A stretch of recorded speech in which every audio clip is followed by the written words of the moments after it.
Welcome back into the CRWC for the second game of our doubleheader.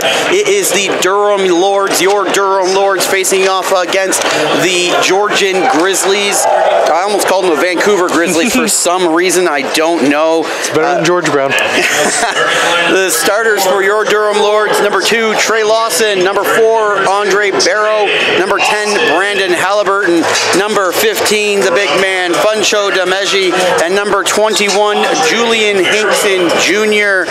For the Georgian Grizzlies, it's Tyler Venison, Anthony Mego, Aaron Sutton, Daniel Martin, and Connor LaRonde starting. Should be a good one, Joey, as the Grizzlies are right there with the Lords in the standings. Absolutely, John, as these two teams are fighting for playoff position, and you don't have to go back very far to know that there's a good history between these two teams. In their only other matchup this year, back on November 7th at Georgian, a 105-103 victory for the Lords in overtime. A thriller, and certainly Georgian's going to be looking for a little bit of redemption now that they have the Lords on their home court. Georgian coming off a big win where their biggest scorer was Connor LaRonde, putting in 28, and that's something the Lords need to key in on, because as you were saying, Joey, the Lords gave up 29 to LaRonde last time they faced off against Georgian. Yeah, absolutely. LaRonde was a beast in that last matchup. Just even looking at the box score, you're right when you want to say he put up 29. Not to be outdone was Anthony Mego, who put up 32. So keep an eye on those two players as this one is just underway, bud. Looking for an exclamation point to start this one off. Brandon Halliburton trying to go up for the alley-oop, but Funcho just unable to get the ball cleanly, and it goes out of bounds off Georgian. Lawson will inbound. Funcho looking around, calling a play, talking to his teammates. Halliburton doubled there. Funcho looking to move inside. Big man gets up and gets it down for the first 2 of the game for Durham, as they get off to a good start there. As Georgian moves the ball around, that's Daniel Martin with the ball right now. Gets it over to LaRonde. LaRonde passes off to Mego. Mego looks to make a move. Clock short, 4 seconds. Mego puts it up. Off glass, no good. Cleaned up there by Lawson. So he gets his team back up court quickly. The Lords look to try and take a 4-point advantage here. Lawson up, pulls up short. Bounces around, and there's the big man again, Funcho, with the tip in. He gets the first 4 points of the game here for the Lords. Off to a hot start, is he, Joey? Using his size early, John. That's what Funcho does when he's so dominant, is using his size down low, and that's 2 real good examples.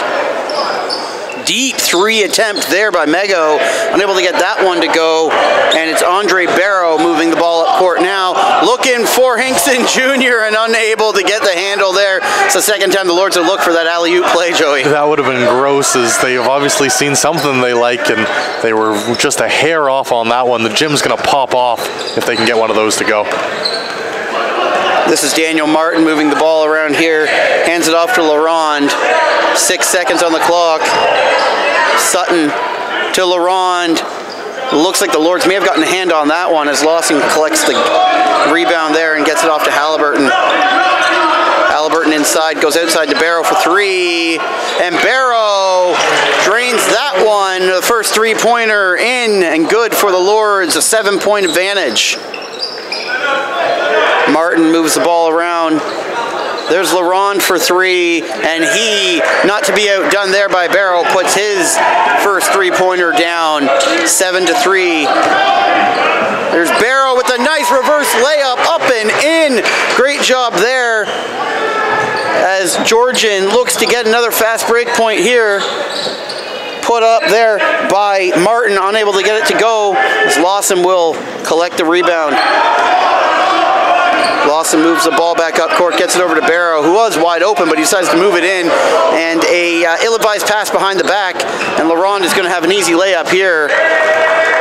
Maybe not a good job there, Joey. I was just supposed to say how impressed I've been with Barrow in this first couple minutes. 5 points early, but yeah, behind the back and no-look pass completely to a blue jersey there. He's going to want that one back.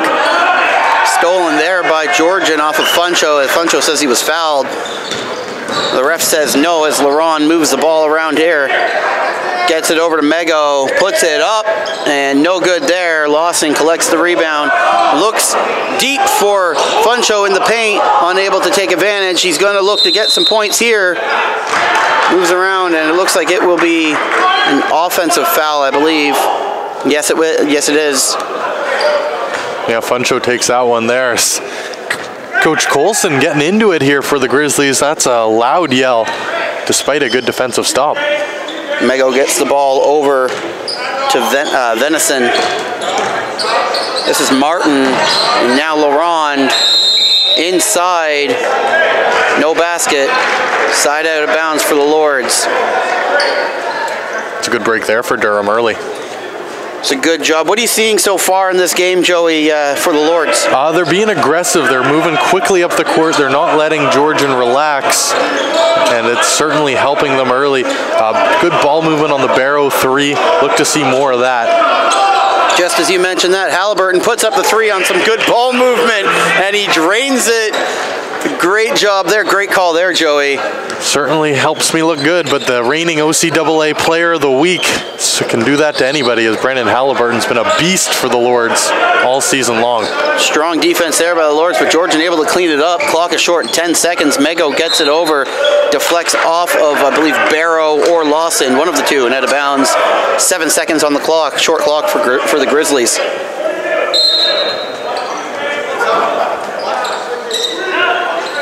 Lalonde looking, gets it outside to Martin. 4 seconds on the clock. Martin looks to make a move, and he does. High off the glass, no good. Cleaned up by Hinkson Jr., and he gets it over to Lawson, who looks to move the ball up quick to Halliburton for another 3 off the front rim and out. And the ref will say this went off of Mego and out, as I don't know how the little man got up over the big man Funcho Demeshi, but he did. Yeah, it looked to me that Funcho got a last piece of that, but he made an appeal to the official, and he agreed with him. That's going to be a foul, I believe. Yeah, that's an easy call there. Yeah, that's going to be a foul. Yeah, Sutton's going to get that one. Sorry, Johnny. No, that's okay. You see it and I don't see it, so go ahead and call it there. It's Funcho. It will inbound the ball to Hinkson Jr. Lawson, guarded by Mego. Inside to Hinkson Jr. A little bit too hard, though, off the glass. It's the right idea, though, Johnny. I'm sorry. Yeah. It's the real right idea. Getting down low, using your size. That's what Durham does when they're playing well, is getting those guys involved, and that was just a great pass. Great effort there from the Lords. Fantastic job. They're up 7 here early in this one, 12-5. John Lodge, Joey Chapman here in the CRWC for the second half of our doubleheader, as the women completely dominated the Grizzlies in the first half, allowing only 3 points in the first quarter and 11 in the first half, winning by 42. What a great job as the men look to duplicate that dominance as Laurent moves around and gets it up and in, gets it to go. It's 12-7 now. Lawson looks to get some help here from Halliburton. As you said, Halliburton, the reigning OCAA Player of the Week. Great job by him. He looks to continue his hot streak.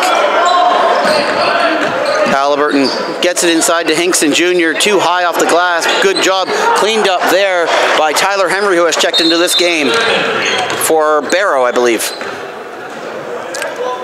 And so has Romero Stevenson, as Coach Rowley is getting his bench involved early, Joey. Absolutely. A couple guys coming into this game. It's been a good pace here early, John, as we're less than 6 minutes into this thing, but a much faster game being played on the court than the first game we saw tonight, as these guys are going to go back and forth all night, and they're not giving either team time to breathe defensively. No, the Lords are playing aggressive defensively the same way that the women played early. As a nice job there by Funcho, getting in and getting the steal, cleaned up there by Lawson, moved up court. Nice behind the back pass there to Halliburton, unable to get it to go front rim and out. A little bit too light, as Halliburton will pick up the foul there on Laurent.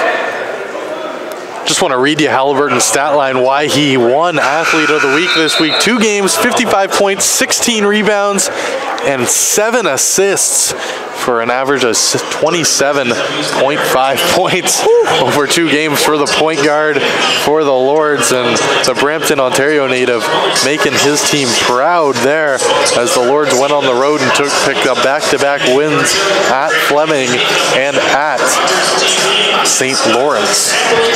So the playoffs are upcoming here, and since we're in a timeout, Joey, the Lords have gone on a little bit of a run here, playing well defensively. What can you tell me about that? Yeah, absolutely. On this 4-game run that the Lords are on, John, they've held opponents under 80 points for the 4th game in a row, and that's certainly helped them to move up and back into the top 10 of the OCAA rankings, where they find themselves 8th now.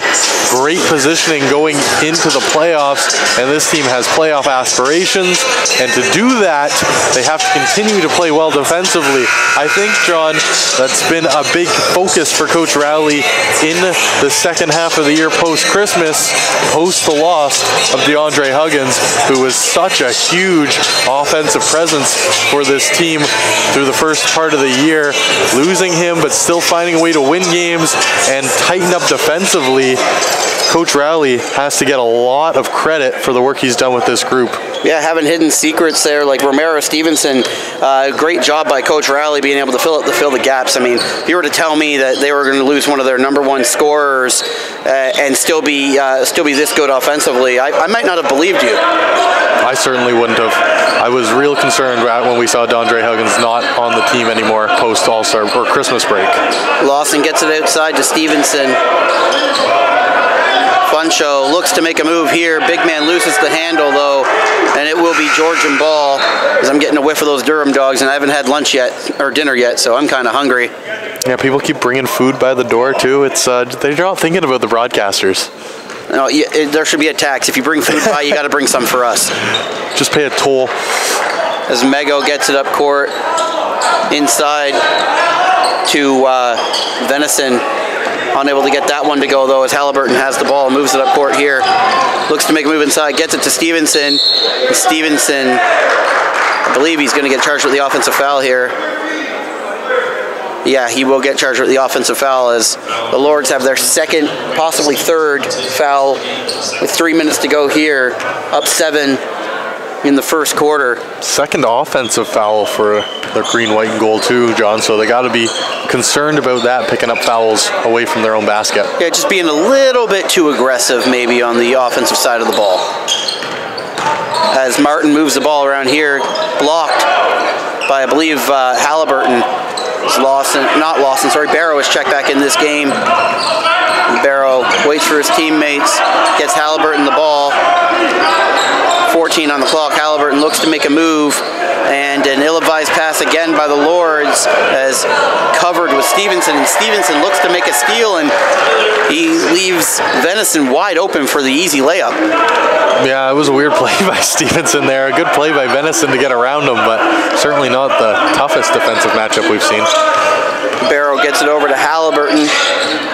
Halliburton looking to get inside, gets it to Stevenson, inside to Funcho, looking to use his size for his benefit, and unable to do so there.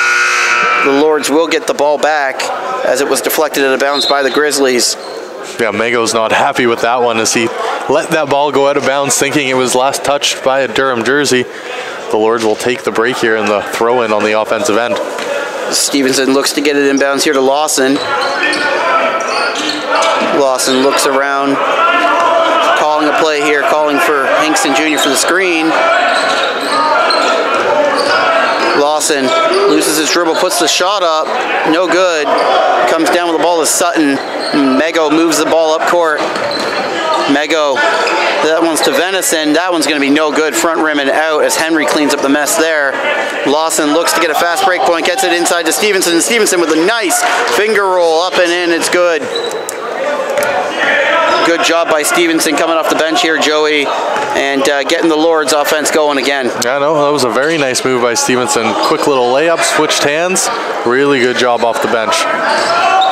Venison to Laurent, who has checked back into this game, their team leader. And a great block there by Julian Hinkson Jr. and a nice little behind the back to himself for Lawson to protect the ball. Lawson gets it over to Tyler Henry. Henry goes inside to Hinkson Jr., but unable to handle that one as he was guarded well by Jonathan Edwards. Unable to get that one go is Laurent, but cleaned up there by Georgian. Edwards looks to move inside, up off glass, no good. Cleaned up there by Lawson. Lords are playing good defense here as the Georgian Grizzlies have only put up 9 points in the first quarter so far. Poor look there by Stevenson, front rim and out, as the Lords are taking some low percentage shots. They need to clean that up, Joey. Mego gets it inside there to Venison, and it is 16-11 as Georgian looks to make a comeback here. 24 seconds to go in this first quarter. Lawson looks to hold the ball for as long as he can here. Just 10 on the shot clock now. Inside to Stevenson, to Henry. Nice finger roll again there by Henry. Nice little layup. Getting the last 4 points for the Lords is Tyler Henry. 5 seconds to go. Trying to keep him outside of the Lords, and they do. Unable to get that one to go as Venison. It was a good first quarter by the Lords, up 7 points here in the first quarter, Joey. What did you see that you liked, and what did you see that you didn't like? I liked the aggressiveness early from the Lords. They made a quick, off the very first possession of the game, they made a quick attempt at an alley-oop that would have brought the building down to start this game. I liked how they were aggressive with their ball movement, finding the good shots early. Now that's kind of where my negative is too, because I feel like that ball movement kind of stopped kind of as we hit the midway point of that first quarter. Started to take a few more low percentage shots, as you like to call them, and a couple threes that were maybe a hair ill-advised. Durham does such a good job with their such talented guards, and Trey Lawson and Brendan Halliburton, excuse me. I don't know how I forgot Hallie's name. And they do such a good job at distributing the ball. As Chris tries to hit us with a t-shirt. As he continues to show off that he is the least superior athlete in the athletic division. So what I would like to see moving forward here, John, as this first quarter break kind of winds down, is just continued good possessions from the Lords. I thought they played very strong defensively. They have only given up the 11, but right now Anthony Mego has been awfully quiet. We saw him miss a couple three-pointers and a long two in that first quarter. Certainly number 10 for the Grizzlies is a guy you have to circle, and you can't expect him to stay this cold forever. The Lords are going to have to answer the shots that the Grizzlies are eventually going to make with good possessions and good shots of their own, and it would not surprise me at all to see more of Trey Lawson. I thought he was kind of quiet in that first quarter, uncharacteristically so for number 2. Yeah, not putting up a lot of shots was Lawson, more distributing the ball than shooting it, and I'd like to see him shoot a little bit more as Mego puts up a shot, fadeaway shot that wasn't very good, but Mego put up 21 points in the last game for the Grizzlies, so I agree with you. You got to key in on him. Got to be careful, because if he gets it going, you can find yourself down quick. So Lord step out of bounds there. I believe it was Barrow. And the Grizzlies will get the ball back. Mego looks to move the ball up as he's calling a play. Gets it off there to Sutton. Sutton over to Laurent for 3, and Laurent looks like he's heating up as it's just a 4-point game. Laurent puts another one in from distance. As the Lords need to get points on this possession here. Can't afford to go on or let the Grizzlies go on a run. Halliburton, nice crossover, gets it to Hinkson Jr. Threatens a 3, but no, it was well guarded. Gets inside, unable to get that one to go. Another empty possession, Joey, by the Lords. Yeah, that's a tough one there from Hinkson Jr. He finds himself in good position. Oh, that's a three made there. That's a nice three. Jonathan Edwards coming off the bench to nail the first three. It's a two, actually. Oh, okay, then that's even better for the Lords. It certainly looked like a three. Sorry, just to finish my thought there, where it was a good job by the Lords to move the ball around, but then it kind of hit Julian Hickson Jr. in a spot wide open for the three, but that's not his game. He's not looking to do that. And Hickson Jr. didn't continue to move the ball. JHJ kind of got it, and it died with him. He did a good attempt to get to the basket, but a very low percentage play trying to get through three defenders, obviously. So I'd like to see Hickson Jr. move that ball a little faster. I think he just was kind of enamored with the time and space that he had, and certainly did look like he was thinking about making that or taking that three ball. Yeah, if you're going to make that move to the rim, I like what you said there. If you're going to make that move to the rim, you got to do it right away. He almost had a deer in the headlights look. I'm wide open from three. Should I shoot it? No, don't ever think about that. Move it right away. Yeah, he hesitated, and when you hesitate, you die, but it's not as life and death out here on the court, but you know what I mean. It's just, it makes everything so much harder. It gives defenders more time to set up, regroup, look to where you are, and it just takes away the advantage that he would have had. I would have rather see him shoot the three being that wide open, as much as we've commented in the past that the big men should probably stick to their down low work. When you got a wide open look, especially the way the game of basketball is going, percentages would tell you, jack it up and you got a better chance. Yeah, not everyone can be Jonas Valanciunas, right? Hey, JV shoots threes, and Coach Casey's okay with it. I don't know why, but he says he's okay with it. One of the highest percentage three-point shooters is JV, but he doesn't shoot it very often. Barrow looks to move it around. Halliburton now has the ball now. Moves inside the paint, gets it off glass and in, and that will be the old-fashioned three-point play as Halliburton is going to go to the line. It's a good job by Brandon getting inside the paint there and forcing the issue, getting the Lords back on the right track. Better job to finish it off. He was fouled pretty hard there, hand in the face, and still found a way to get the first two to go. That's your player of the week as he clanks that one off the back rim. As we have another substitution for the Grizzlies as Carter Dunlop has checked in. LaRond gets it outside to Edwards. Edwards moves inside, collected there, but Halliburton cleans up the mess and moves up the court looking for more points here. Cleaned up there by Tyler Henry and up and in. A nice little floater by Tyler Henry. He's got 6 so far by my count. Good job by Henry getting points off the bench. LaRond gets it over to Dunlop. Dunlop to Edwards to LaRond, and no good, front rim out. It'll go back to Edwards. Edwards pulls up, again front rim and out, and Henry cleans that one up. He's done a good job so far. Really good Tyler Henry coming off the bench. Real impressed so far. As Lawson guarded well there, gets it over to Halliburton. Halliburton shimmy shake. Gets it outside to Barrow. Barrow moves inside, goes up off glass, but too hard as it rolls off the front rim and out. Halliburton cleans it up though, gets the ball off a sloppy play by Georgian and puts it up and in. The Lords have an 8-point advantage.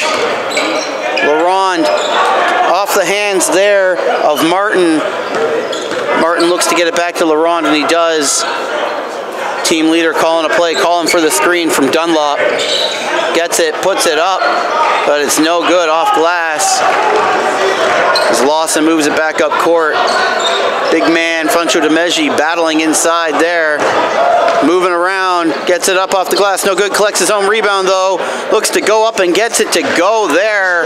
The Lords have a 10-point lead now. Joey, great job by the Lords inside the paint. And Funcho's 6 points, so he's getting in there early. Oh, and he's there on the other side of the court too, John. Sorry, so that's Funcho playing well strong. Good job there by Barrow. We got Funcho with the 2, then Funcho with the block, then Barrow with the finger or with the layup. Great job by the Lords, opening a 12-point advantage, Joey, and we have a timeout here by the Grizzlies. And he didn't get the and one there either, eh? That's kind of surprising for me as he puts up his 7th point of the night. It is Barrow by my calculations, which are very unscientific, and I know I've missed at least one basket, so we will continue. the unofficial stats until halftime, I'm going to call them. Lords have done a great job here in this second quarter here, John. Haven't fouled yet, are definitely leading and scoring in this 3.5 minutes, and they've done a good job at not allowing this Georgian team to fight its way back into the game. Durham's just kind of held this lead, obviously, and do not at all be surprised to see it come back down and become a closer game as we see the ebbs and flows of a basketball game, especially in the first half. But for Durham, this is exactly the spot you want to be in. You're the better team, you have the better record, you're better ranked, you beat them before, it was a close game at their home court. You should walk away with a regulation win here today, and they've started, and they've certainly put themselves in a good position to do just that. Yeah, we got a good crowd here tonight for the second half of our matchup. Great job filling out the CRWC is the Durham Lords fans, and good turnout here for Georgian as well on the other side of the court. Yeah, absolutely. Well, they all got to come down from Georgian, and they're all sticking it out for at least the next couple hours. As Laurent with a nice spin around move there, gets it up and good, gets him back within 10. Lawson moves it over to Halliburton. Lawson not shooting a lot tonight so far, Joey, as you keyed in on earlier. Halliburton up, no good, taps it out though, as Funcho looks to collect it. Lawson, screen set there by Funcho. Lawson gets it over, but unable to reel that one into Stevenson. Gets it over to Julian Hinkson Jr., but another ill-advised pass there as Laurent cleans that one up. Mego gets it up and gets it to go. Can't have that guy getting hot. No, that's his first two of the game, I think. Funcho, I know he wanted to slam that one down. They're going to give him the points, as that's got to be a goaltend by my count, unless they're just going to have him shoot at the line. Yeah, they're just going to put him at the line. I would have called that a goaltend. Yeah, certainly could have been, as that was a hard foul, but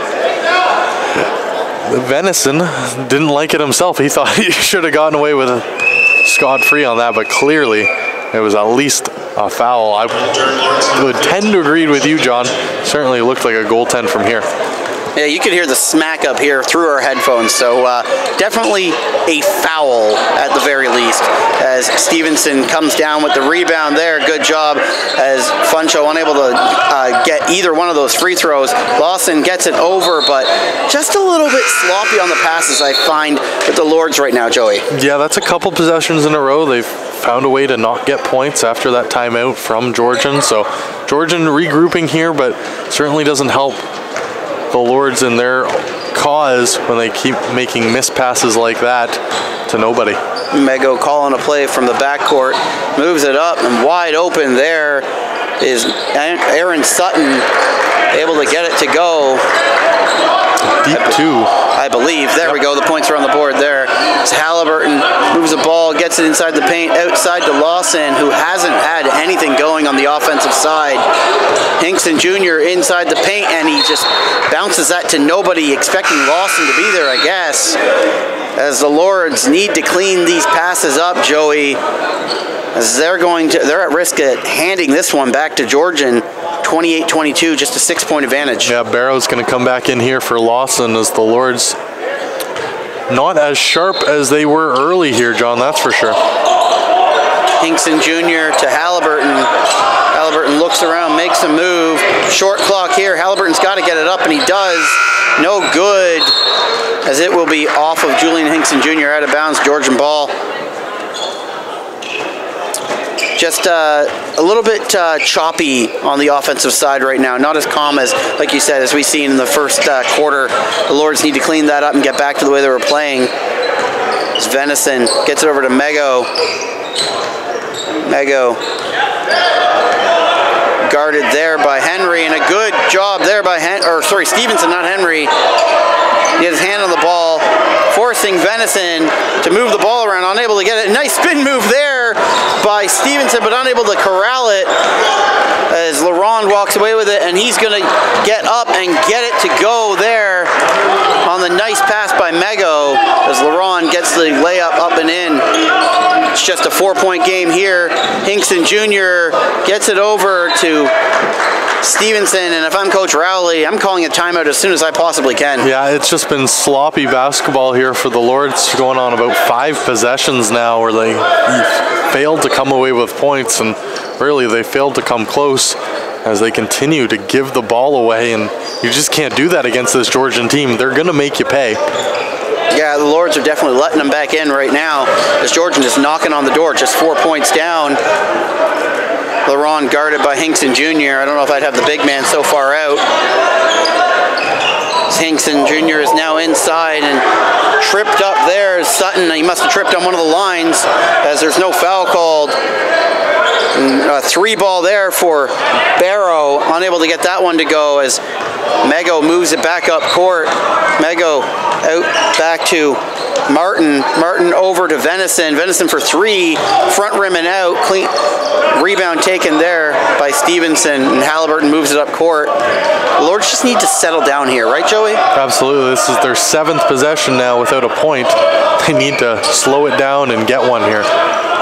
Halliburton looks to make a move inside, gets it to Stevenson, and Stevenson gets the Lords' first 2 points, as you said, in their last 7 possessions.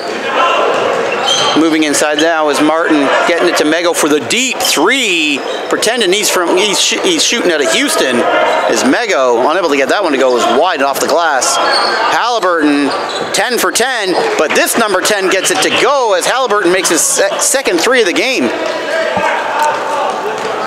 Martin with the ball now inside the paint, up and in. Soft defense there by Halliburton. Not wanting to take the foul, I think, and just letting Martin go in for that 2 as he moves it back up court now. Guarded by Martin. Gets it over to Barrow. Barrow looks to move inside the paint. Outside now to Stevenson. Does not take the 3, surprising to me. Funcho collects the garbage there, gets it twice and gets it up off glass and in. Good job by the big man using his size to his advantage. That's a great job there by Demeji, working hard underneath the basket and gets it to go. Who would have known he can work a camera and play basketball? As Hinkson Jr. guards LaRon, he will go to the line to shoot 2. He was in on the volleyball too. He was yelling and screaming. He wanted people to call timeouts, and he was setting up plays. It was fun having Funcho up here for those games. I love having Funcho up here. He's part of our game day staff now, so hopefully we get to hang out with him a little bit more and talk a little bit of ball, and especially if the Lords are going to head into playoff basketball. It'll be awesome to get his insight on it. As LaRon misses his first free throw. Not a guy you think you'd see him missing free throws. No, his numbers coming into this are exceptionally good, and it's just kind of been a cold night for him and Mego as the 2 top dogs for the Georgian Grizzlies, having a tough time here on the road. Misses both those free throws. Barrow now has it inside the paint. Thought that might have been deflected by the Grizzlies, but not so. No, that was just a complete miscommunication there between Barrow and Funcho. And that certainly doesn't look pretty. No, not at all. Lords look like they're throwing the ball out of bounds on that one, but Mego moves the ball up court. Gets it over now to Dunlop, sorry. And Grizzlies shoot for 2, and that's going to be a loose ball foul, I believe, on Halliburton. Yeah, 10 white, the referee is saying. Loose ball foul, it will be the Grizzlies' ball. 14 seconds on the shot clock.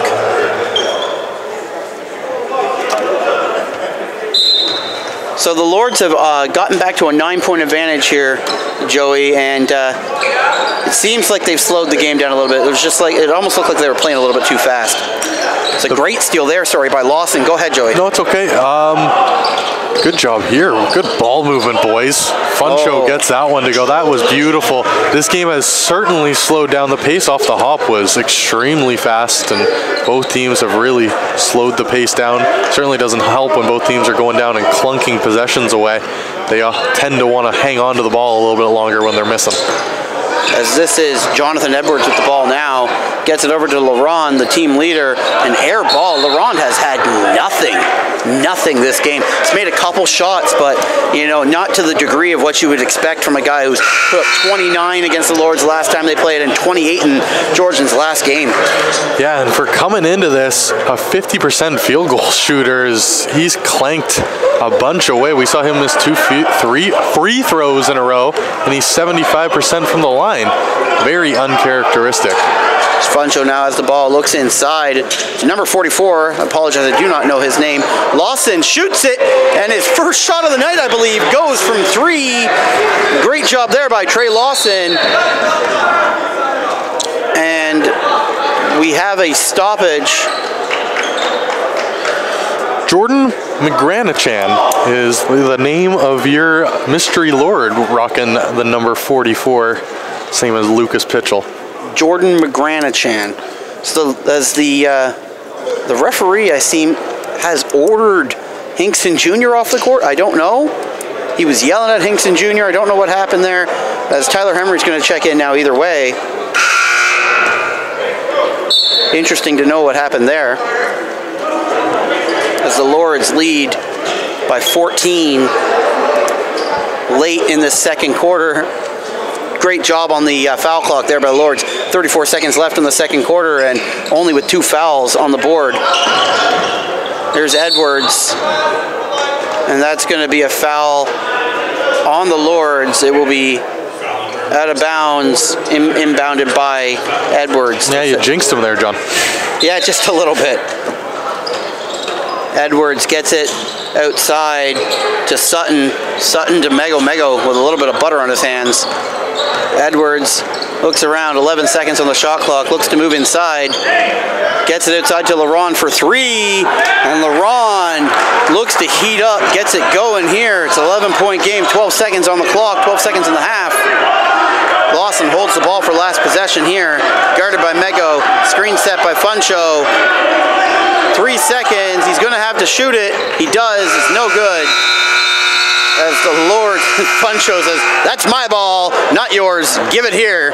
So the Lords go into the halftime just up 11.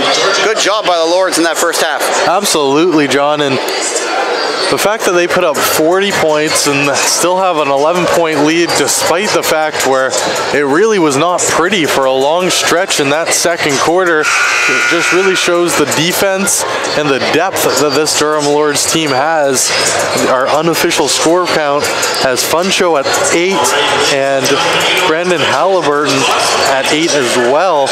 But really, the early story for me was Andre Barrow. He's kind of slowed down, but for the Lords to take an 11-point lead into halftime, Coach Rowley has to be thrilled with maybe not so much the effort all the way through, but with the final outcome of that first half.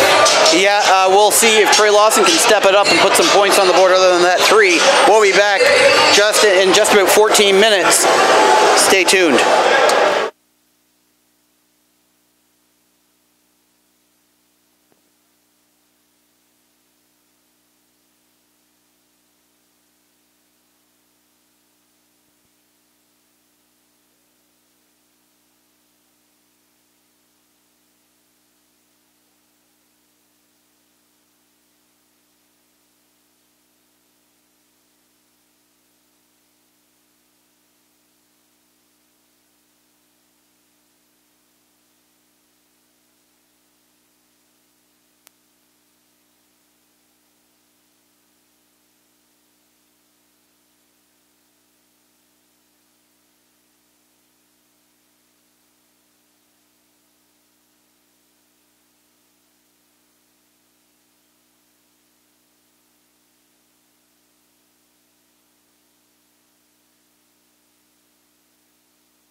welcome back into the CRWC for the second half of our second game in our doubleheader. The Durham Lords up 11 points here, 40-29. And Joey, what jumped off the stat sheet for you in that first half? Well, besides the two 10-point first halves from both Brandon Halliburton and Funjo Demeji, I think when I look at it more, the thing that really impresses me is the 85% defensive rebounds for the Durham Lords. They were so strong up on the boards, especially in the defensive end. When you look at it in total, they have 70% of the total rebounds. So killing it on the boards were the Lords on both ends of the court, taking advantage of their size. And it might not have been the most obvious thing watching it live, but when you look at it on paper, it really jumps out. And the Lords going to want to continue to be just as dominant on the glass if they're going to come away with a win here tonight. As Barrow checks it in now to Lawson. Lawson guarded there by Mego. Halliburton with the ball now. Very vocal crowd now as Barrow gets it over to Funcho, who's outside on the three-point arc. Don't want to see him shooting from there. Halliburton inside to Funcho, and he gets the foul called. He will go to the line and shoot two. And as you mentioned about the rebounds, Joey, not only did they get those defensive rebounds, but they got 50% of their offensive rebounds as well, coming in with 10 on the offensive side. So the Lords doing a great job, and they look to continue that in the second half.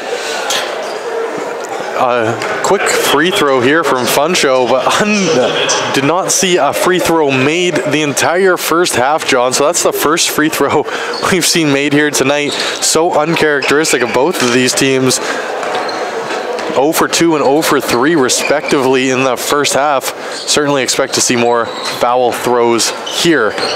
Yeah, not very many free throws. Yeah, not very many free throws even given by both teams. So no, exactly. It's been a tight game. Only 5 attempted in the first half. Very strange.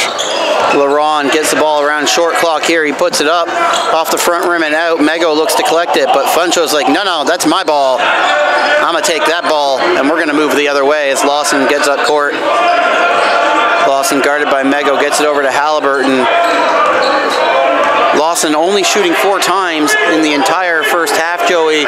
1 for 4. They need to get more from him. It's a great job there. Andre Barrow, who's been fantastic for the Lords. Barrow now getting his 10th point of the game and 2 for 3 from distance. That's 3 players in double digits here for the Lords. Another 3-ball there. Unable to get it is Halliburton. And it went off Funcho and out of bounds as the Grizzlies will take this ball and move it up court. Good looks from the Lords early, John. They're getting the shots and they're taking them and making them. It's been a good start here in the first minute and a half of this half. It's a good job by the Lords to not start off slow. The Grizzlies move this around. Mego has the ball, guarded there by Barrow. Mego now has Funcho on him. He puts it up, no good. Julian Hinkson Jr. comes down with the rebound, and they try to get it to Funcho on the fast break, but it's just a little bit too high and a little bit too long. As Funcho tells his teammate, a little bit lower next time. I'm not 7 feet tall. And on the other end, Mego's night continues to be troublesome. Oh, so that pass almost went nowhere. He's now 1 for 7 from the field. Is it good defense, or is that just a poor game by Mego, Joey? He's missed a couple wide open threes and taken a couple bad shots. I don't know if it's the Lords or if he's just doing it to himself. I want to kind of tell you he's doing it more to himself. He hasn't taken the best opportunities on the court that he's had available to him. Yeah, I tend to agree. As much as you'd love to take all credit, or the Lords would love to take all credit on the defensive end, he's missed his wide open shots. As Julian Hinkson Jr. falls victim to Venison on the up fake, jumps right into him and gives up the 2 shots. But Venison misses the first. Julian Hinkson Jr. had a questionable first half.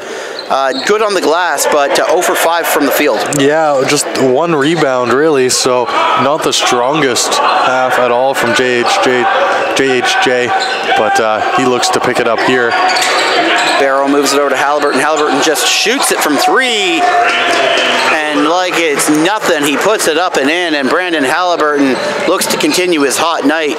As Mego moves the ball up court, the Lords have stretched their lead. Now it is 17 points, 47-30. John Lodge, Joey Chapman here at the CRWC for the second half of Durham Lords basketball. Venison gets it up high off glass, but unable to get that one to go, and Funcho comes down with it, moving quick up court, gets it to Julian Hinkson Jr., and he gets the shot not off as the referee calls him for travel. I mean, I'm gonna. That's possible that happened. I mean, I don't even know how Hinkson Jr. even got the shot to go. Yeah, I think he was certainly just trying to get something to go to the line, John, and the official was having none of that as he almost made that traveling call with a smile on his face. No big argument there from the Gold. Sutton with the ball now. Moves it inside, goes up off the glass, no good though. Hinkson Jr. tapped that one away from Halliburton. Good thing Lawson was there to collect that one. Nice nifty behind the back pass to Halliburton. Halliburton looking around to Lawson. Lawson tries to get inside, but he is fouled there by Mego as he gets a knee in on him. Takes him down, and the Lords will take this one out of bounds. Two things, John. Good ball movement by the Lords, drawing fouls. Excellent work there by the veterans, Lawson and Halliburton, to work together. The other thing, we're past the 3-minute mark here, and Georgian has yet to score a field goal in this half. Lawson for three, and he gets that one to go. His second shot made, and it's his second three-pointer made. Lawson may not be making very many, but he's making them count when he does. It's a quick way to 6. There's Mego with a spin move there on Lawson. He's guarded, looks to take advantage of the big man, and he gets inside of him, but unable to get that one to go. And blocked there by Barrow out of the hands of LaRon. Great job there as the Lords move up court, trying to get some more points here. This is going to be a 2 if he gets it, and it is, as Halliburton hasn't had his foot on the line. 52-30, it's a 22-point lead. The Lords looking strong, only giving up 1 point from the line in this half. Mego guarded there by Barrow, and a steal attempt there by Halliburton. Halliburton looks to get it again as Georgian juggles the ball around. LaRon for three, seeming to be the only bright spot is LaRon, Joey, and we kind of misrepresented him a little bit in the first half as he made more shots than we both thought. Yeah, absolutely. Volume shooting, he went 6 for 12 in the first half. He makes that 3. That puts him at 17 on the night as he's the leading scorer for either team, as Brandon Halliburton is next in this game with 15 for the Lords. Behind the back feed there, and this is Martin moving in, gets it outside to LaRon for 3 again, and unable to get that one to go as Hinkson Jr. comes down with the rebound. Can't leave that guy wide open. He's hot tonight. Take the words right out of my mouth, John. That's the leading scorer for this Georgian team, and the Lords just left them wide open twice from beyond the arc. As Halliburton, he readjusts and puts the ball in the court, and we're going to get a travel here by Barrow. Great job there by Halliburton. He was going to get that 3 blocked, and he put it on the court. I've never seen that in person, John. A player be able to adjust mid-shot like that, notice and feel the pressure on him, and have the wherewithal to just put that ball on the ground, kind of a jump dribble. But either way, it worked out. Unfortunately, the Lords take the travel here, but a great start in this second half for the Lords nearing the 5-minute mark here, John. They've been the better team at both ends of the court, and I wanted to go back to that play from Andre Barrow, before the 3 from Brandon Halliburton just a few moments ago. Barrow did a good job underneath the basket. He stole the ball, and they moved the ball quickly up the court and found a wide open Brandon Halliburton, who makes no mistake from 3 when he's that wide open. A great job there from the second-year player out of Markham, who's really taken advantage of getting thrown into the starting lineup for tonight's game, and really rewarding Coach Rowley with the trust that he's put in them. Yeah, Barrow taking the starting spot for what would be DeAndre Huggins. We've seen Stevenson take that spot in the last game, but he seems to be coming off the bench, doing well off the bench, but Barrow is filling the role admirably, playing very well tonight. Yeah, that's absolutely the battle here going into playoff time. Funcho, Julian, Brandon Halliburton, and Trey Lawson are all going to start for this team. That 5th starter position, is it going to be, and it looks like Coach Rowley wants to have a guard there, so is it going to be Andre Barrow, or is it going to be Romero Stevenson? The first year versus the second year player, both Markham natives. A little bit more size for Stevenson, but I've liked what I've seen here from Barrow tonight, and he's certainly done all he can to get that starting nod in their next matchup. As Edwards looks to move the ball up court, guarded by Halliburton. Completely agree with you, so we hope to see continued great play there from Barrow. Edwards moves it around, up fake there by Dunlop. This is LaRonde with the ball now, getting inside on Henry, guarded by Demeji. Good job by the Lords, not giving up points there as Halliburton looks up court. A bunch of blue shirts in front of him. He's going to have to reset and get his teammates active on this play. Wipes the bottom of his shoes off as he dribbles the ball. Nothing to see here. Halliburton, short clock, 9 seconds. Halliburton puts it up, and he does it all himself, Joey, as he gets the 2 to go. That's just disrespectful from Brandon Halliburton. Wipes his feet, dribbles, makes the move, and gets it to go. The OCAA Player of the Week, putting on a show here tonight. Reminds me a little bit of the Jarrett Jack back in the day with the Raptors tying the shoe and getting it to go. As off glass there is Edwards, no good. Halliburton, sorry, go ahead. No, it's okay. It's just a real good run here from the Lords. They've given up the 1-3 ball and the free throw attempt, and that's it. Defensively, they've been really strong. Yeah, 21-point advantage right now for the Lords, 54-33. Barrow moves inside and smooth like butter. Gets it to go, does Andre Barrow, and he is proving more and more why he is going to take claim of this starting role. Edwards gets it inside. And Joey, I know you were just going to say something, so go ahead there. No, I was just going to say that was gross by Barrow. And it's nice when a guy you want to give some props to shows up like that with a real nice move, kind of the Euro step around him, and gets it to go. And the bench certainly like that one. You love to see a good reaction from the boys, and the green, white, and gold certainly letting Andre Barrow know as they're showing him now as he's coming off the court. They're giving him lots of love. It's good to see the camaraderie building with this team at the right time. Yeah, getting that team building going, heading into the most important part of the season, these last few games, heading into the playoffs. A great job there as Lawson bounces it to Funcho, and no call there. We're going to have Lord's ball here. That's a foul on number 15, Michael Chow, pushing Romero Stevenson to the ground as he tries to collect the rebound. I don't know if it was a foul on Funcho, but I mean, I think you could have given him one there. Very much. There was lots of contact, but that's why the officials get paid. Fade away from Halliburton, Joey. What a beautiful shot. You can't stop this man right now. He's too hot. He's got the 94 NBA Live going, the flaming balls shooting out of Brandon Halliburton's hands. Real life cheat codes right now.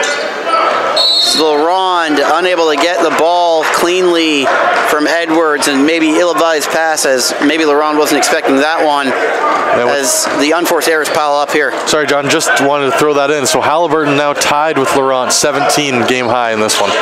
Good job there by Halliburton as Stevenson has the ball. Here's Lawson moving around, gets it outside to Halliburton. Halliburton to Lawson, fakes to 3, moves around, puts it up anyway. Unable to get that one to go. A little bit too long as Lawson, and Lawson's going to get the foul here as he tries to get in on Chow and unable to do so cleanly.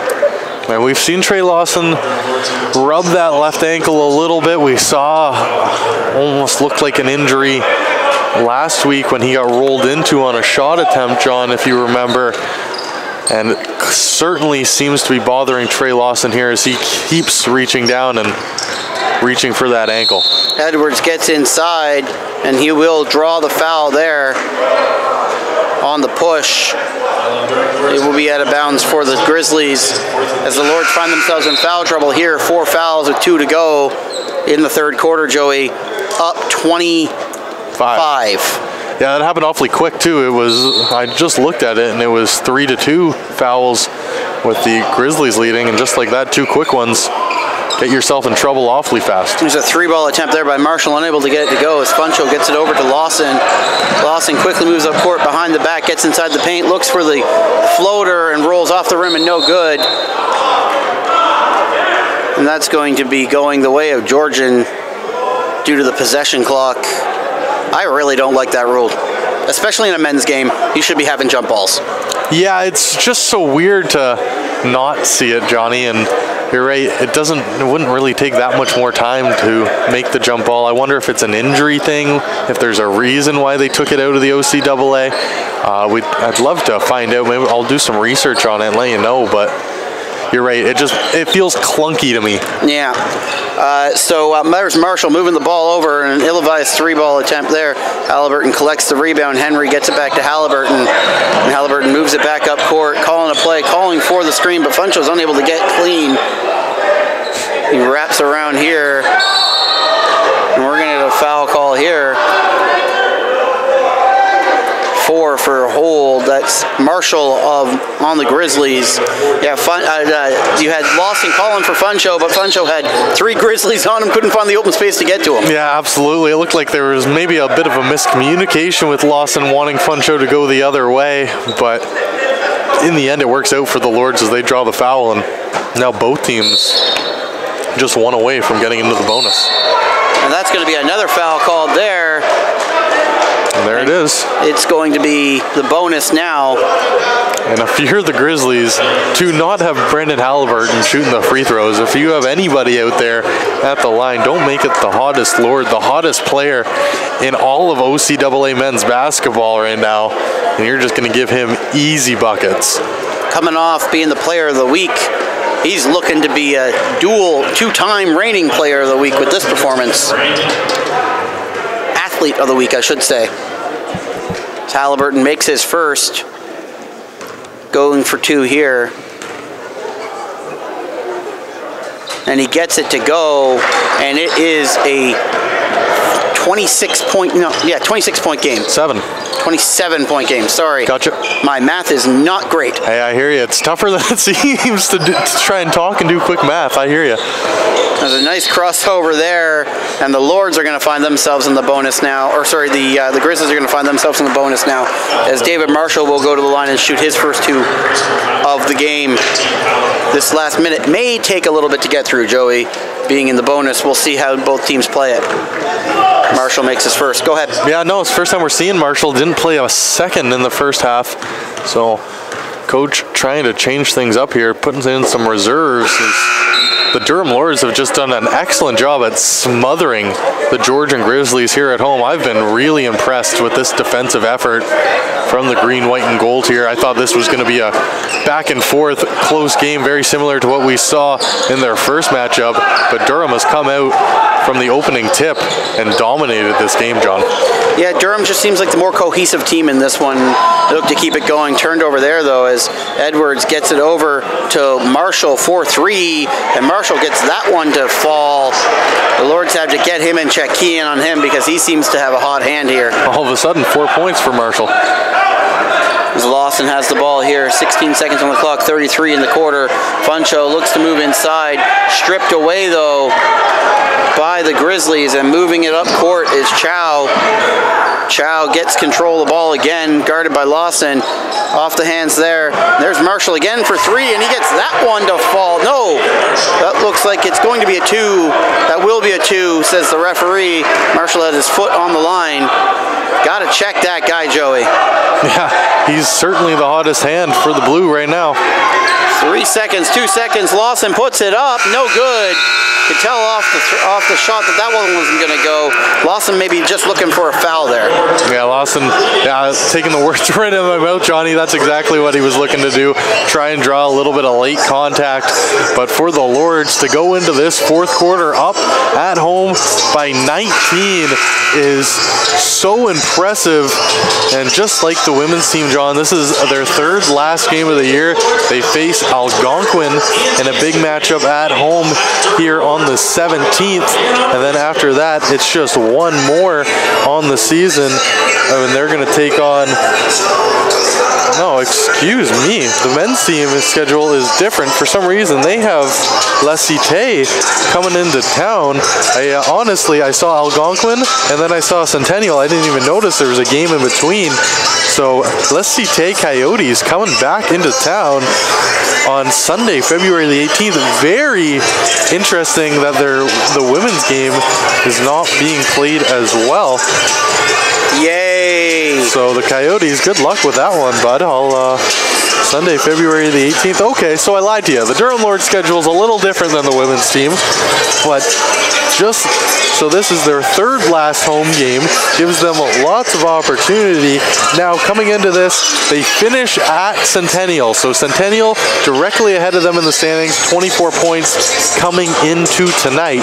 A win here for the Lords, which, knock on wood, looks like it's going to happen, barring a comeback from this this Grizzlies team that we haven't really, it doesn't look like they have it in them here tonight, John.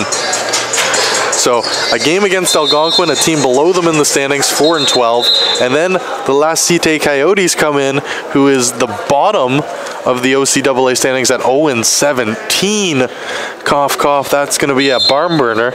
And then at the Centennial Colts. So the Durham Lords firmly in control of their playoff destiny, John. If they win out, they could find themselves in a battle against George Brown, even a team that's 6 or 4 points up on them right now.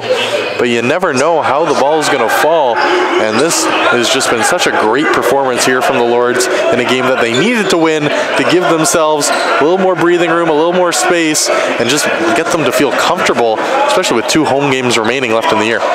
Yeah, I completely agree with you, and I'm totally looking forward to that La Cité game on the 18th, an 0-17 team coming in.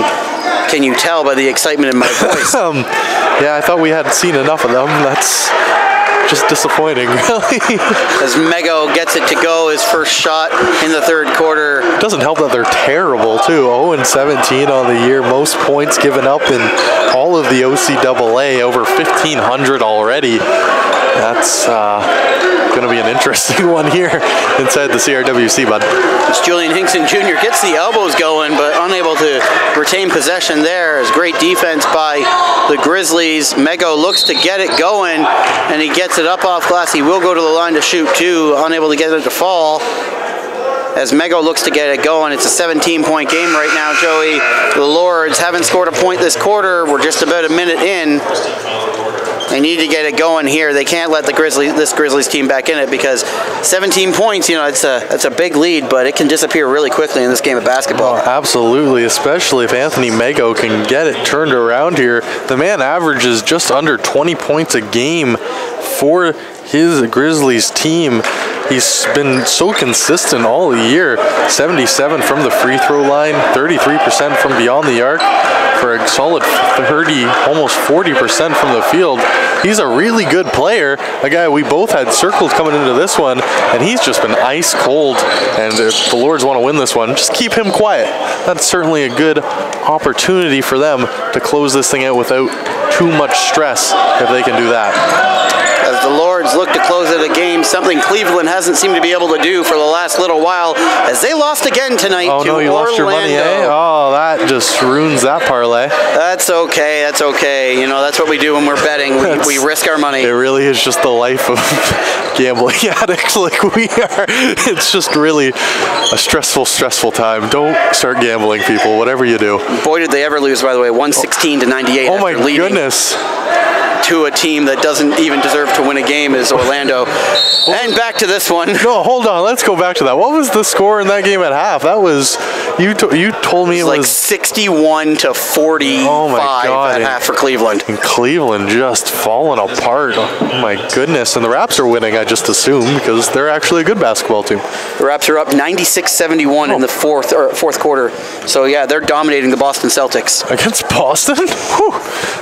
That's a good time to be a Toronto sports fan, folks. Leafs, Raps, you know, don't count the Jays, even though pitchers and catchers 8 days away, 7 days away. Leafs, Raps, throw the Argos in there. Rickety Ray's coming back. Is he? Did that get announced today? Yeah, it got announced a couple days ago. Oh, yeah. I didn't see that. He finally decided he was going to come back. Good for Ricky Ray and the Argos. I guess that kills my dreams of Johnny Manziel.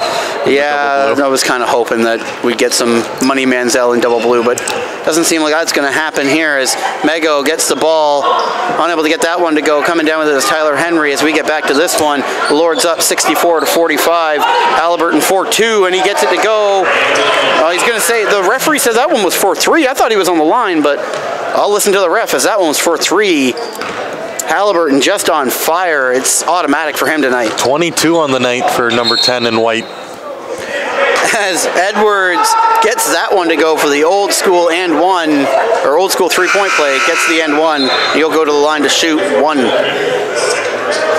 I promise you I wasn't trying to rhyme there until it came out of my mouth. I heard it. The Lords up here by 20, late, or well, not late, I should say, late in the game, but still a little bit early in this fourth quarter as Edwards gets it to go. Hinkson Jr. looks to inbound the ball as the referee is making sure he does his job and gets the ball from Hinkson Jr. before he inbounds it.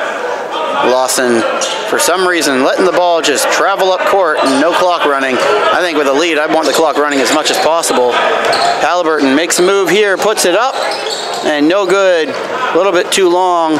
Marshall moves the ball up court. Seeing a lot more of Marshall in this fourth quarter, Joey. Oh, absolutely, and you can't blame the coaching staff for that. He came in like a rocket in that third quarter.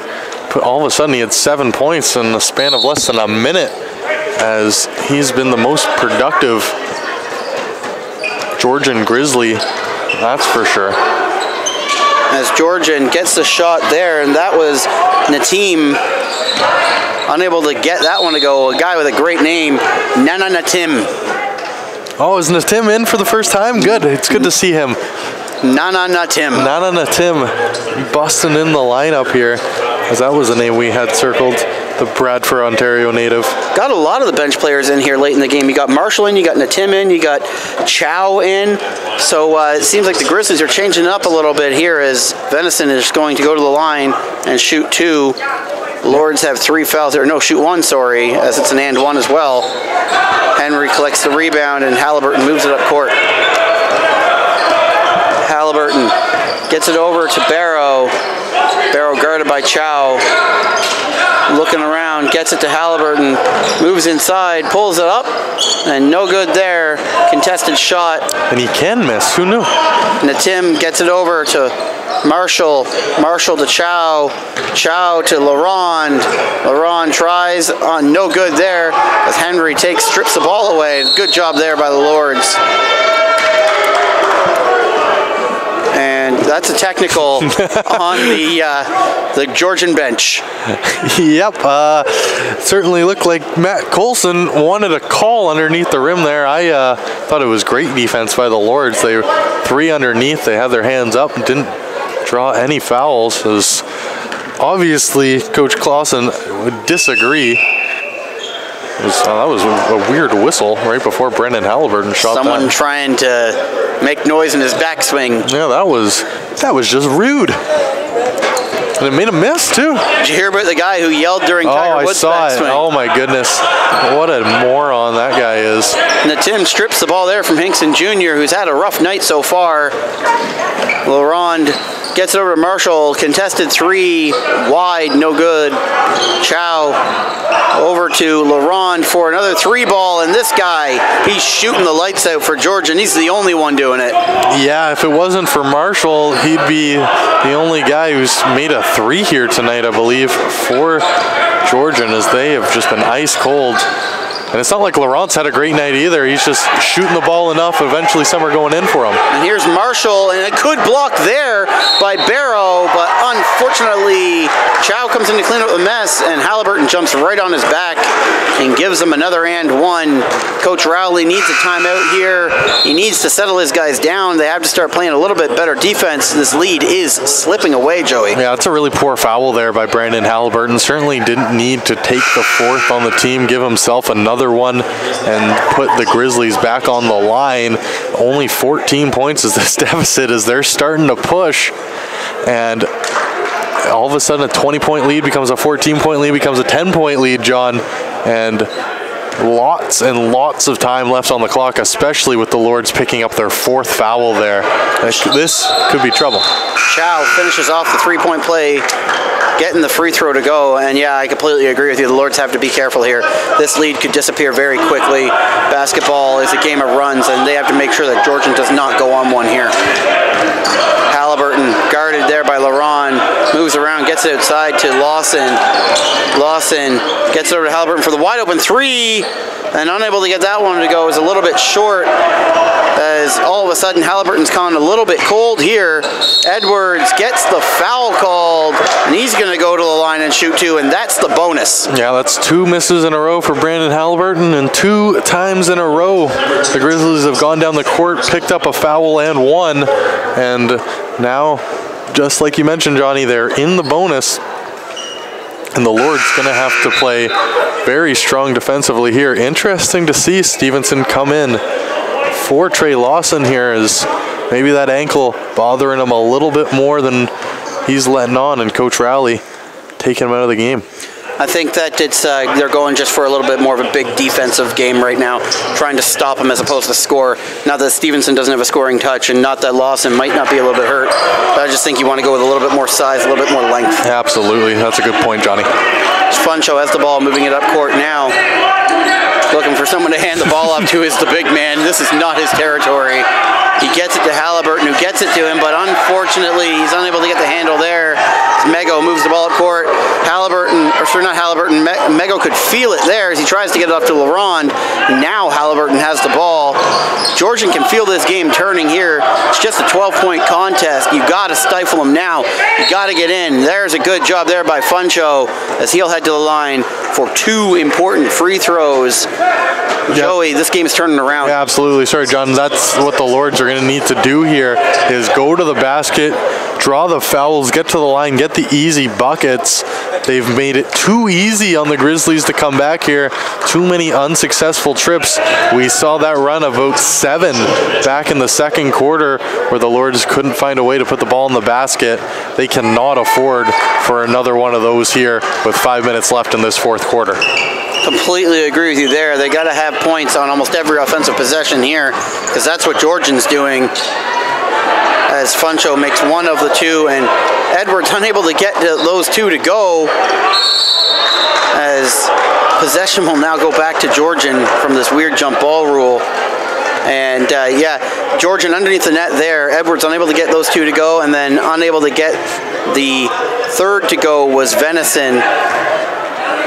Is that going to go to the line? No, they just couldn't find someone to take the ball. Sorry, Venison lining up at the line there just deked me out. And there's Nateem, and for the 4th time, Georgian's unable to get something to go underneath the net. Funcho cleans up the mess there, looks to move up court. Man advantage for the Lords, and there's Stevenson and Funcho trying to clean up that. He gets it again and puts it up off glass and in. Funcho's got the last 3 points for the Lords, and it's all inside the paint for him. He's playing a good game here, trying to keep this lead here for Durham. There's Venison inside the paint. Gets Henry to jump up, but Henry doing a good job not taking the foul there, getting all ball. We've got 8 seconds on the shot clock here. Here's Venison with the shot, front rim out, and Henry will collect the rebound. Good job, good defense by the Lords, Joey. Excellent job not to foul there. A couple opportunities that looked like it was going to be close. Really good work there by Durham, who you could tell really didn't want to give up a foul. Yeah, especially being in the bonus. You don't want to send them to free points. Here's Stevenson, does not take the 3, moves inside the paint, gets the foul called himself, and he will head to the line to shoot 2. The Lords doing the best they can to get the Grizzlies in the penalty as well, Joey. I really like that play by Romero Stevenson there. He had an opportunity to shoot it, but he hesitated, and because he had hesitated, he didn't wait too long after it. He hesitated on the shot and then made a quick decision to drive hard to the basket, and does exactly what we were calling for, Johnny, is getting to the line and drawing more fouls. Try and extend this game, make sure you get into the bonus if you're the Lords, so you can be shooting free throws too. This is going to be a drawn-out 3:45, I have a feeling, but that's exactly the type of possession the Durham Lords need to continue to have if they're going to come away with a win here. I guess it's a 15-point lead now again, but it certainly felt a lot closer than that just a few minutes ago, where the momentum had certainly swung just a bit on the Georgian side. Can they grasp a hold of it and see if they can stress out the Lords here on their home court? Yeah, Georgian's definitely been pushing these last few minutes, especially this last quarter here, and you could kind of feel the game going back in their direction as the referee gets his time in the spotlight. One of those photo students taking a photo of the referee don't often get their picture taken. Smile, ref. 15-point lead here for the Lords. they look to extend that here at the line. What are you going to do with a picture of a referee? You're going to go to your teacher and be like, hey, I took a really good photo of this ref tonight? Like, what? Yeah, you send him to a game to get pictures, and he comes away with a picture of a referee. It's great. You got a picture of a guy standing there doing nothing. A+. Welcome to Durham. As we move on here, Lords make their first. Stevenson makes his first and his second at the line. So Lords stretch it to a 17-point advantage. Here is LaRonde moving around, gets it over to, and I've all of a sudden forgot his name, Mego. Mego puts it up. Was that Mego who put that up? Yeah, it was. Mego made a 3. I didn't know he could do that. Like the stats told me he could, but my eyes hadn't seen it till right there. Mego making his first big shot of the night. Funcho looks to protect the ball and threw that one right off of the hands of Barrow and out of bounds. Barrow saying it went off of a Georgian player, but ref not having any of that. Well, I thought it did too. I would have told you, I would have bet money that hit off the hand of Jonathan Edwards, who's throwing this ball in. Here's Mego moving the ball up court, guarded by Barrow. Behind the back, Mego moves inside the paint, gets it out to Dunlop. Dunlop up top to LaRonde. LaRonde at the top of the paint there, gets it to go for the 2. The Lords look to play back and forth here. Mego runs full force into Funcho. That couldn't have felt good. That was a great setup there. Funcho and Halliburton working together, and huge by Funcho Demeji. There's LaRonde, and again, that was Hinkson Jr., getting up on the glass. And a great job there by Nateem, and a good job as well by Halliburton, but Halliburton will get the foul there as Nateem will go to the line. I don't think so. I think it's just going to be a kick ball here. I think it's a throw in, yeah. Good job by Halliburton. He just stuck his foot out. You clearly can't do that, but it's better than taking the foul. That's exactly it. Better than putting him at the line. Yeah, absolutely. Defense picking up here for the Lords. 20 seconds on the clock. Mego with the ball. Edwards guarded by Halliburton. And an offensive foul there is a push-off by Edwards on Halliburton. And it will be a turnover. 2.5 minutes to go, and it's bonus time for both teams.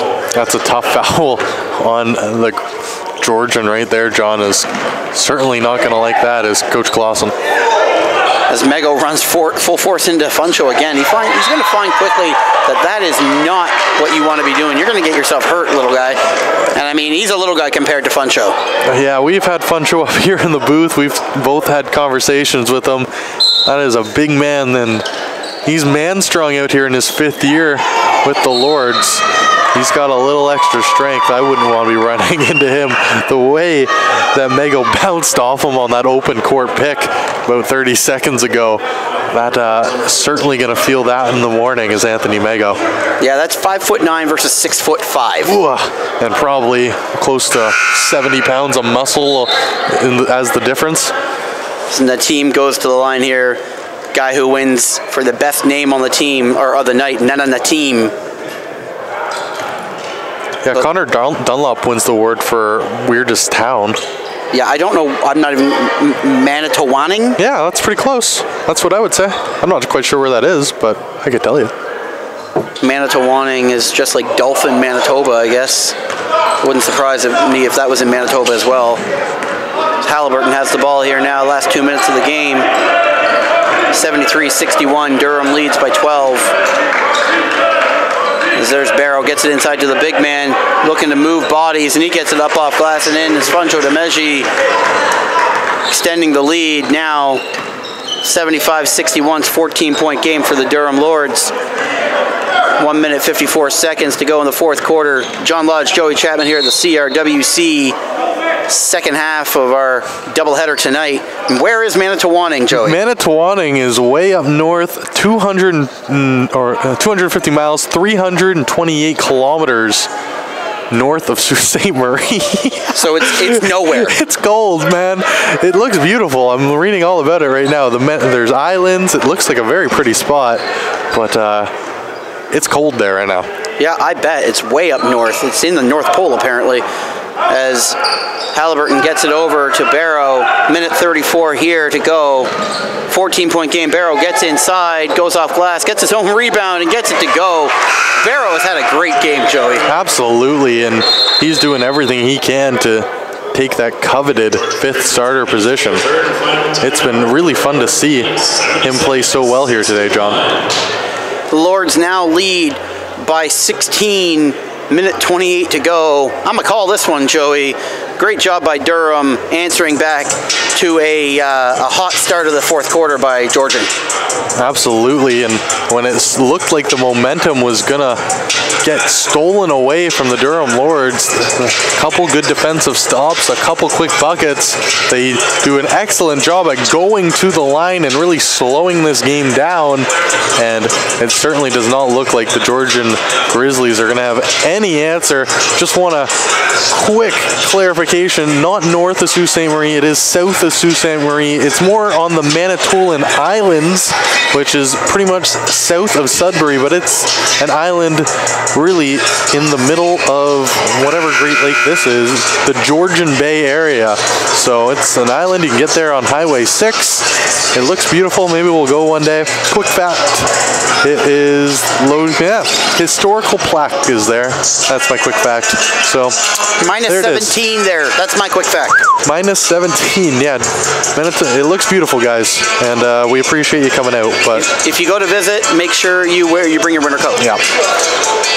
And that's your useless Canadian geography knowledge for today's broadcast, Johnny. As LeBron looks to inbound it here. It's nice when they're winning.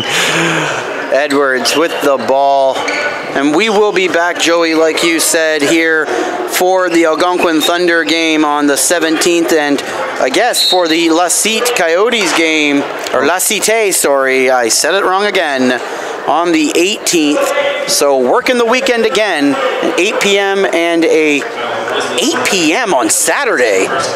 Is that right? Is that what that says? That says 8 p.m. on Saturday. Oh, against Algonquin. Yeah, because it's a doubleheader. It's the women's game play first. How are they not playing during the day? Because they hate us, Johnny. On Saturday, gonna be going out for drinks late, I guess, on that day. Apparently. It just gives you an excuse on Valentine's Day weekend to be busy. Yeah. Good. I finally have something to do on Valentine's Day. Hey, I hear you. Well, Valentine's Day weekend anyway. As the Lords extend this lead. Pretty sure the Leafs play. Yeah, we'll miss that one as well.